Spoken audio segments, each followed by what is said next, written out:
Bien, entonces, buenos días para todas, para todos. Voy a empezar haciendo una explicación de los elementos iniciales sobre esta propuesta. Luego de eso, plantearé un ejercicio de corte plan lector que tendrá tres momentos. Por un lado, una propuesta de lectura que nos permitiría establecer una cierta posición respecto de un conjunto de prácticas que por un lado vamos a analizar y por otro vamos a plantear como herramienta analítica en el orden metodológico. Entonces lo primero que quiero hacer es establecer una conexión entre esta serie discursiva y la serie discursiva del doctorado. Es primero el problema de la relación vida, poder y cultura.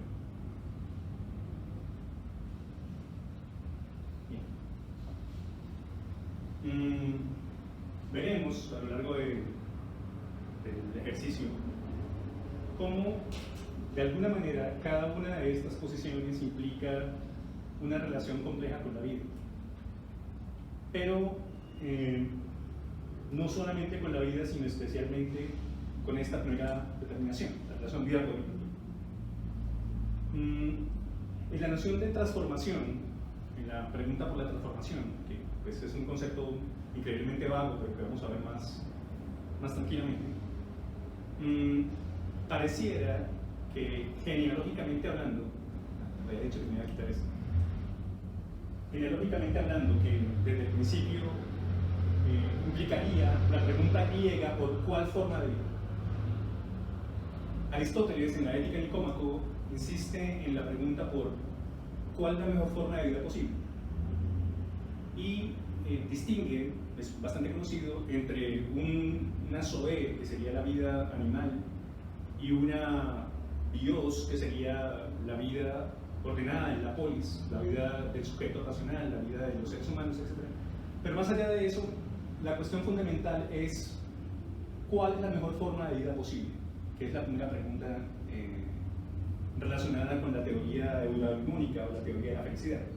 Ahora bien, cuando alguien se plantea la pregunta cuál es la mejor forma de vida posible y tiene alguna respuesta para eso, es decir, no importa si es Aristóteles o si somos nosotros aquí ahora, la pregunta obligatoria termina siendo: si tú sabes cuál es la mejor forma de vida posible, ¿vives tú esa vida?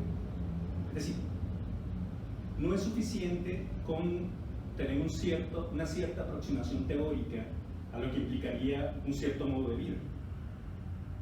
La vida necesita ser llevada a cabo. La vida necesita realizarse, necesita hacerse. Incluso en el orden de obra de arte, la vida no es únicamente una objetivación de orden analítico para estas posiciones, sino que el verdadero problema de la reflexión es que ella nos lleve de algún modo a concretar un cierto modo de vida, un cierto modo de existencia. Ahora bien, cuando aparece la pregunta por cuál es la mejor forma de vida posible, los griegos, especialmente Aristóteles, van a conectar esa pregunta con la pregunta por el gobierno. Es decir, Aristóteles va a decir enseguida cuál es la mejor forma de vida posible, ¿no? Y dará una respuesta para eso. Pero luego conectará esa pregunta con la pregunta por el gobierno. ¿Cuál es el gobierno que permite de algún modo acceder a la mejor forma de vida posible?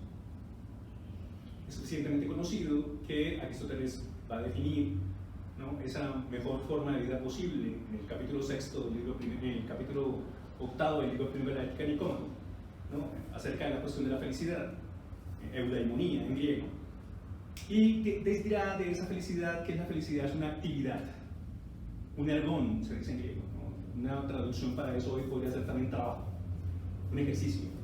Recuerden Sloterdijk, lo que hemos planteado. Una felicidad, una actividad del alma conforme a la virtud. Ahora, la definición de virtud aparece en el capítulo sexto del libro segundo de la Ética de Nicómaco. La virtud es un hábito, una exis, se dice en griego, un hábito electivo, un hábito de elegir, selectivo, de elegir, siempre a través de la razón o tal como lo haría un hombre prudente, y elegir el término medio, etc. Es bastante conocido eso. Lo más importante es que para la posición griega, la cuestión de la vida implica una conexión con el gobierno, implica una conexión con el poder, e implica en lo complejo de la noción de polis, no únicamente una interacción con el poder y con el gobierno, sino con la cultura. Es conocido que en griego cultura se dice paideia, donde vendrá pedagogía, etc. Y Aristóteles insiste en que hay que tener una cierta paideia, una cierta cultura general, para poder llevar a cabo cierto modo de vida. Bien, más allá de eso, lo que quiero decir es que siempre y en todos los casos, cuando se habla de transformación, pero veremos también de transgresión y transposición, la pregunta que emerge es una relación acerca de estas tres cuestiones: la interacción entre la vida, el poder y la cultura, que nos afecta, por un lado, en el orden de lo general, es decir, todos nosotros aquí y ahora, en tanto que seres vivos capaces de tener un grado de reflexión, etc., estamos obligados a hacernos la pregunta: ¿cuál es la forma de vida posible, etc.? Hoy decimos vidas distintas, pero digamos que hay una pregunta fundamental acerca de eso. Y por el otro tenemos que hacer una especie de análisis acerca de la diferencia que había entre la vida que suponemos que es la vida que debemos vivir y la vida que tenemos aquí y ahora. Ahora, cuando aparece la cuestión de la transformación y la interacción vida, poder y cultura, la transformación nos lanza la pregunta por el sentido, lo que implicará una distinción metodológica, ¿no? Como digo en la propuesta de la directiva, hay una cuestión metodológica de fondo, no se trata únicamente de una interacción puramente ontológica. Ahora, si aparece la pregunta por el sentido, aparecería desde Aristóteles también unas ciertas modificaciones en la modernidad, pero también en nuestros días la pregunta por el propósito. Veremos algunas prácticas relacionadas con el teatro, la literatura, algunas cuestiones con prácticas espirituales, etc., aunque eso lo vamos a dejar más para los seminarios de subjetividades. Pero la pregunta por el sentido, que empieza con la escuela fenomenológica, el problema de cuál es el sentido de la acción, el significado de la existencia, adquiere hoy la connotación del propósito. Una de las consultas de mayor alcance en las prácticas terapéuticas y en prácticas neoascéticas, neochamanismos, espiritualidades, tarot, astrología, lo que quieran, es la constante pregunta por el propósito de la existencia.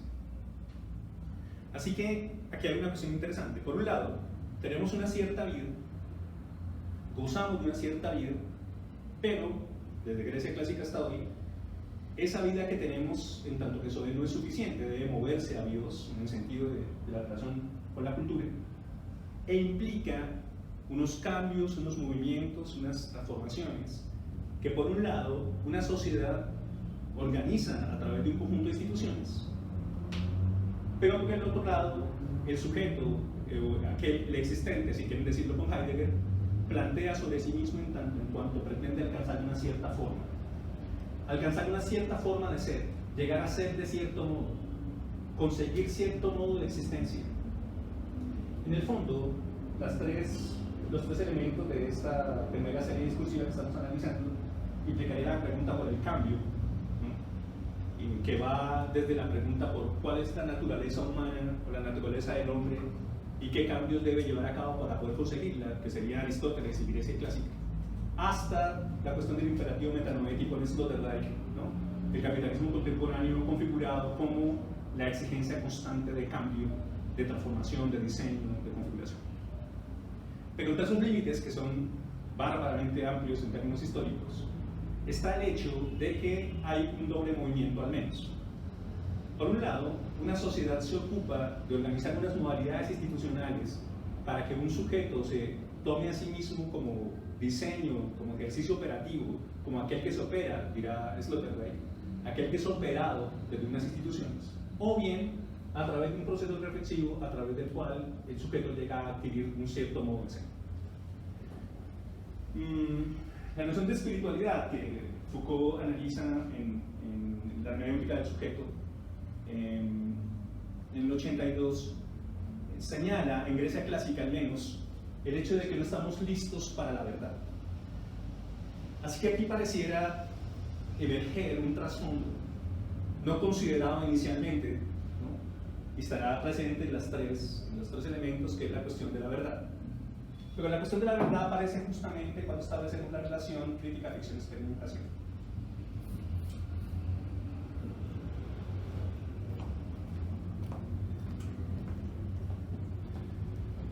En la interacción crítica, ficción, experimentación, en lo que tiene que ver con la serie de la directiva, transformación, transmisión, transposición,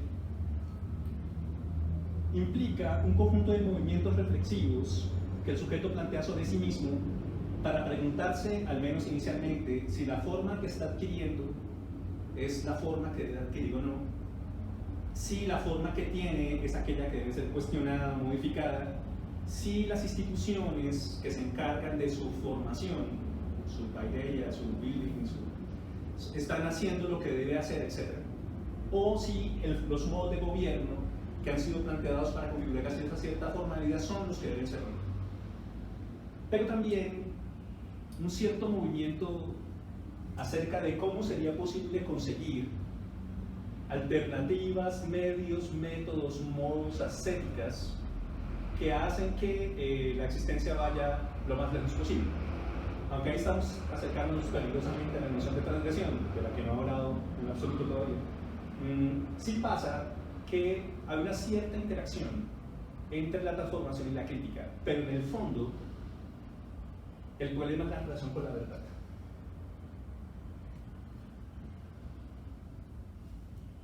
Una verdad que, por un lado, sería la pregunta de la verdad por lo que somos, por el mundo, la verdad en términos de la noción de naturaleza humana, que ya no usamos hoy, la verdad de lo que nos hace plenamente humanos o no, ¿no?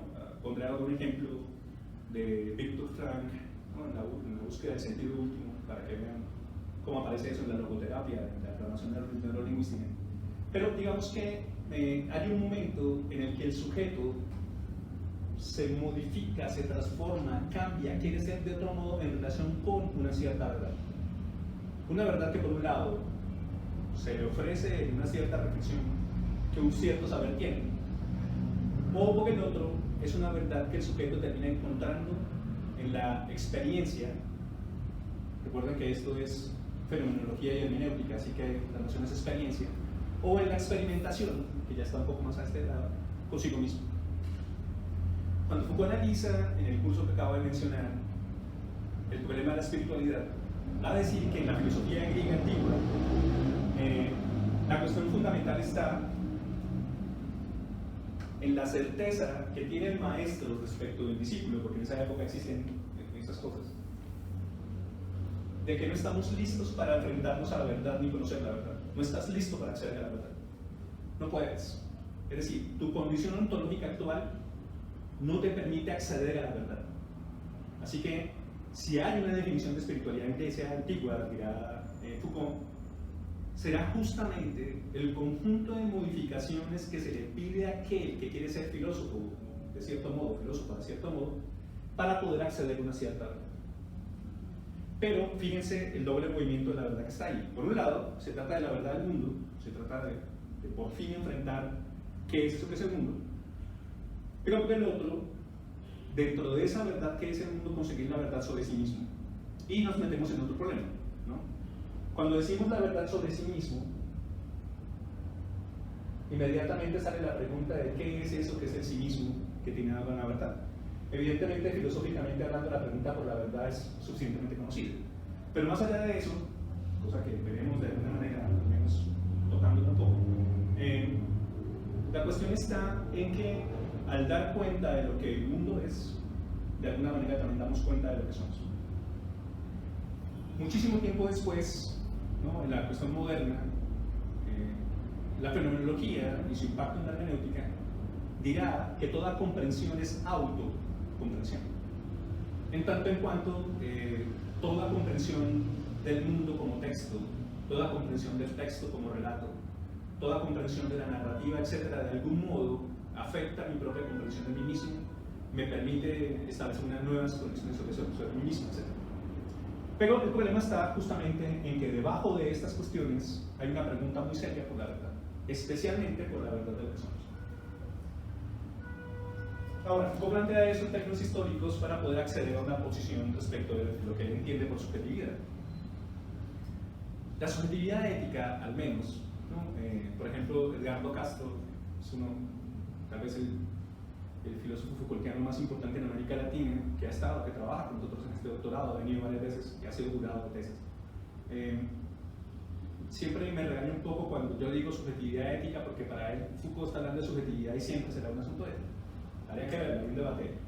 Pero en la noción de subjetividad que Foucault propone, refiriéndose a lo ético, un sujeto necesita operar sobre sí mismo un conjunto de modificaciones, cambios, ascéticas, trabajos de sí sobre sí, ejercicios, ¿no? Que Sloterdijk después llamará también antropotécnicas, para adquirir una cierta forma. En el fondo, el problema está entonces cuando esa verdad es cuestionada por el sujeto que se abroga a sí mismo ese derecho de hacerlo, pero también es producida en un ejercicio ficcional en el que, vinculado con la crítica, se proponen maneras distintas de acceder a la verdad y acceder por la verdad a otro modo de ser. Por esa razón, termina siendo fundamental reconocer que no solamente se quiere adquirir un cierto cambio que tiene por objeto alcanzar la mejor forma de vida posible, sino que transamos ahora una pregunta mucho más fuerte, que es la pregunta por lo posible.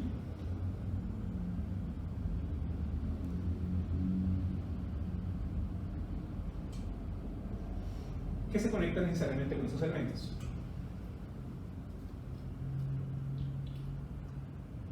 Bataille y otros especialistas en la transgresión van a preguntarse si en efecto las verdades disponibles acerca de nosotros y del mundo, especialmente la gran verdad que se ha dicho, que supuestamente es la verdad sobre lo divino,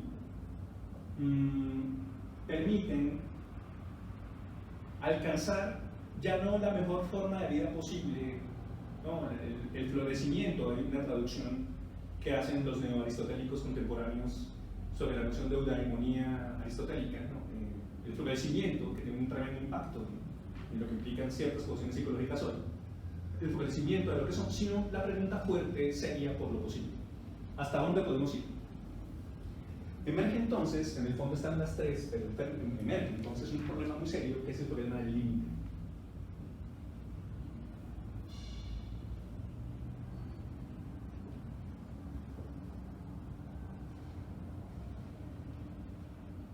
Me gustaría, ahora después de esta explicación inicial, hacer un análisis poliédrico de esto que es el límite, ¿no? Para después lanzarnos a las prácticas.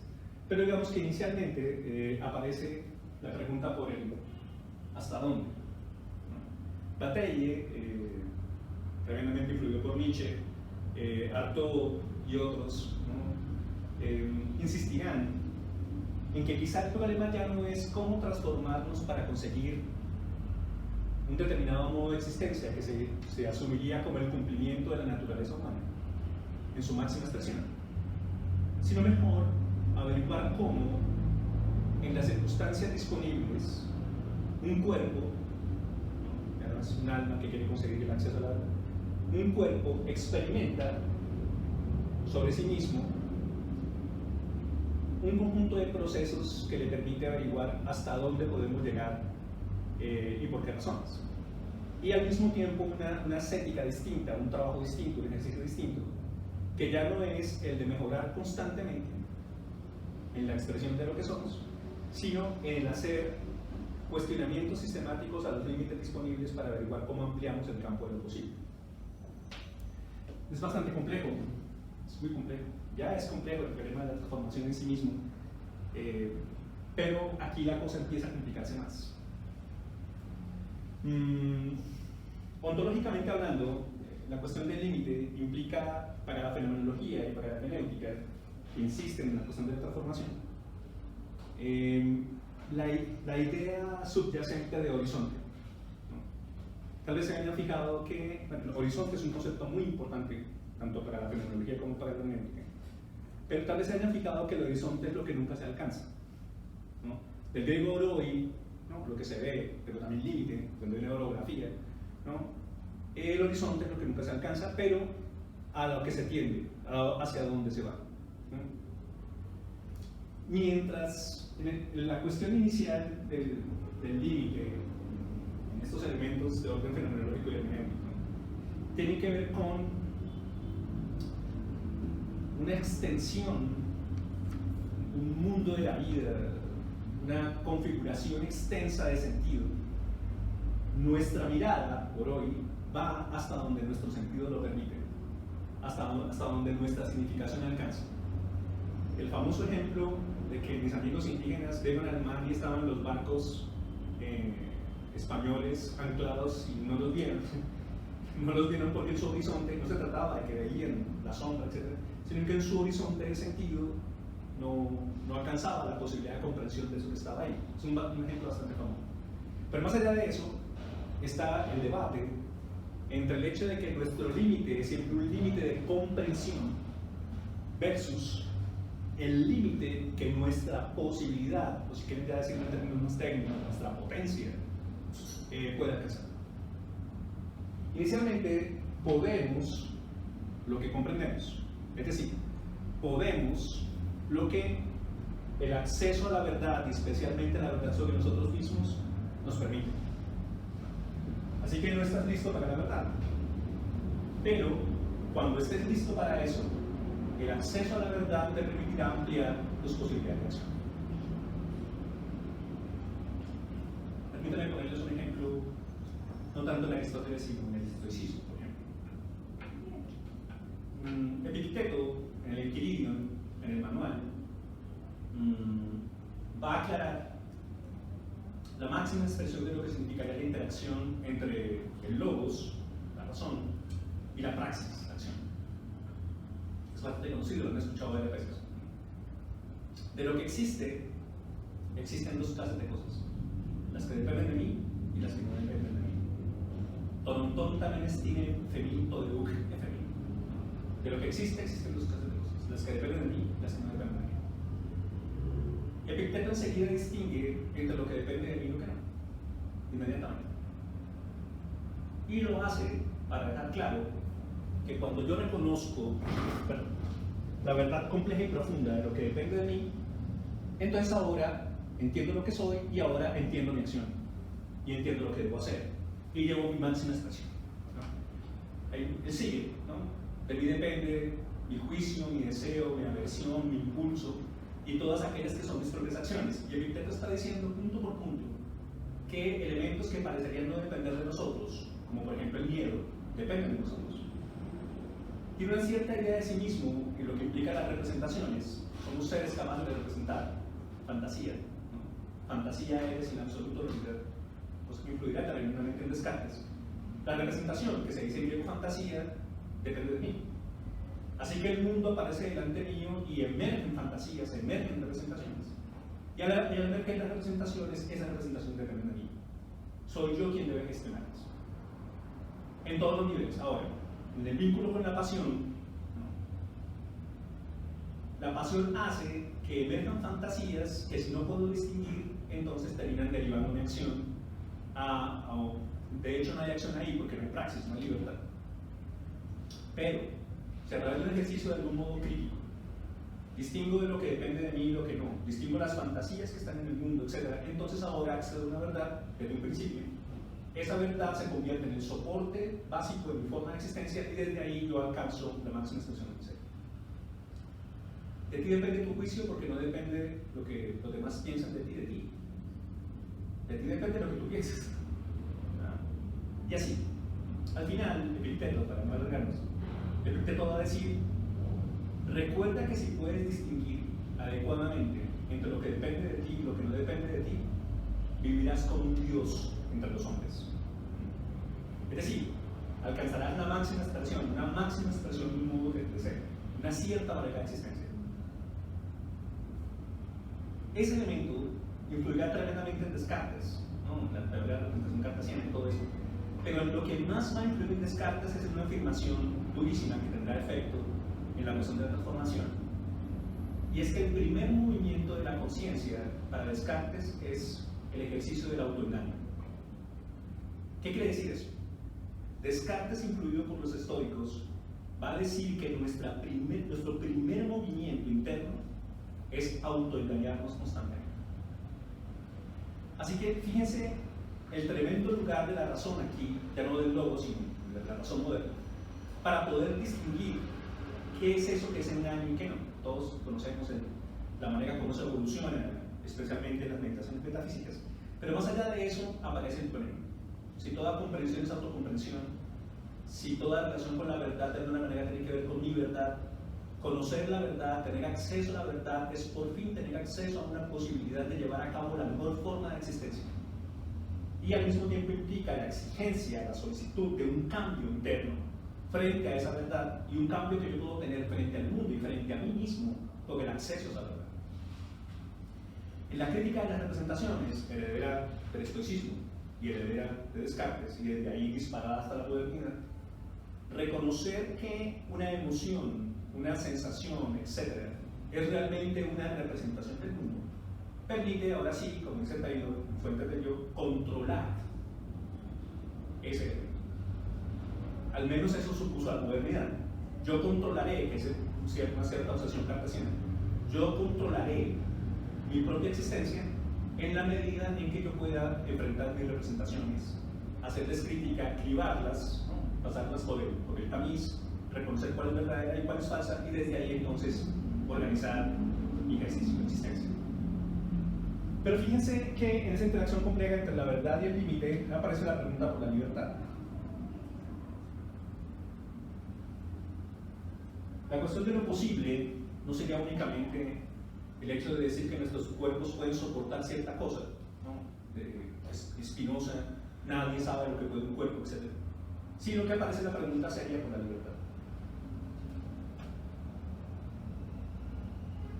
En Grecia clásica se da por descontado porque el asunto es la praxis. Praxis es, en sentido estricto, la acción libre. Así que para el griego antiguo no hay... Buenos días.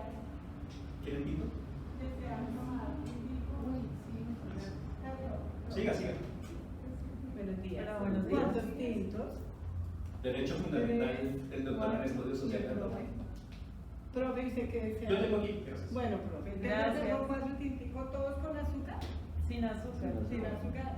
Gracias. Pues en la grabación va a quedar todo esto porque hace parte de una apuesta sobre lo performativo de la que vamos a hablar ahora más tarde. Hasta ahora estamos en. Pero esto que está ocurriendo aquí ahora es de algún modo un esquema performativo, ¿no? Después veremos cómo el entrecruzamiento de lo que acaba de ocurrir en este gesto tan supuestamente simple implica un conjunto de posiciones que un analista puede revisar para dar cuenta de muchas cosas. Así que la interrupción hace parte del performance, no van a creer que no está calculada. ¿Quieres decirlo también para los profesores? Bien, entonces mientras, no se preocupen, ellas están acostumbradas a servir mientras estamos en clase, así que no pasa. Entonces, esa relación compleja con la praxis, ¿no? Se da por descontada en Grecia clásica, porque la acción debe ser la acción de un sujeto libre, ¿ven?